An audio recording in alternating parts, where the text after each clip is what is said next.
I'm Philip Duncan. Thanks for joining us. We're tracking a cold change that is moving up the country right now with a fair bit of low pressure in the New Zealand area, but a big high is on the way, and that's where we start. Big high out to the west.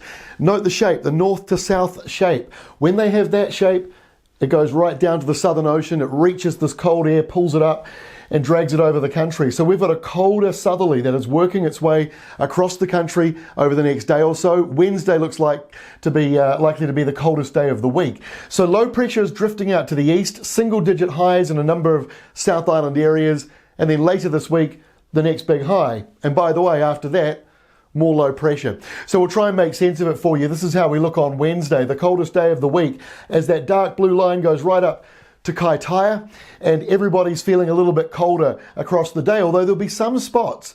The north of both regions, like Bay of Plenty and Nelson, might not be that bad, pretty normal weather for this time of the year. But if you're in the east, and even up here in the north around the western side, you'll be a bit colder than average as we go through Wednesday, with plenty of showers on the eastern side and snow falling maybe as low as just a few hundred metres.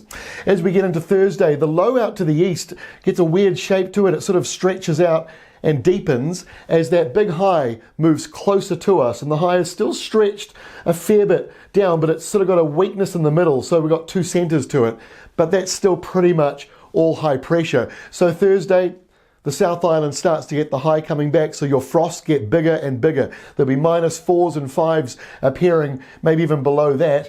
In the north, it is windier and wetter along the eastern side, sunnier but cooler into those northern areas. And by the end of the week on Friday, the high is in charge of the country, so we end the week on a more settled note. There'll be frost in the morning. There'll still be showers just briefly out to the east here, clipping places like Mahia Peninsula and maybe up towards Gisborne and Wairoa. And then we've got further to the south, a frosty start and then a beautiful day on the way. And by the end of the day, northerly winds return around Southland and Fiordland.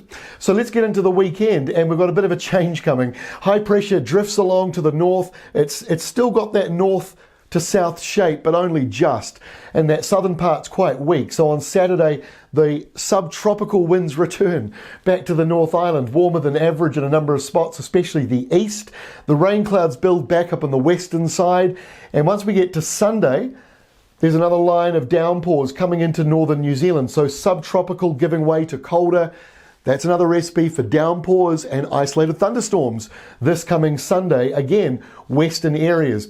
So July, it's with us as of Wednesday, and the weather pattern looks like more of the same. In other words, we're seeing more cold fronts coming in.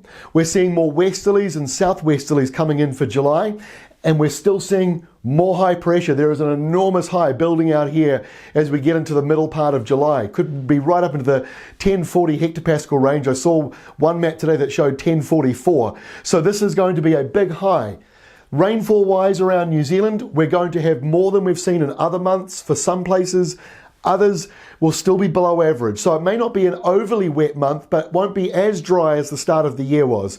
Weather Watch is going to produce our long-range July forecast, so check out that on our website and the news section of our app. It should be out by the end of today and certainly out by the start of July. That's all from me. We'll see you again tomorrow with the latest.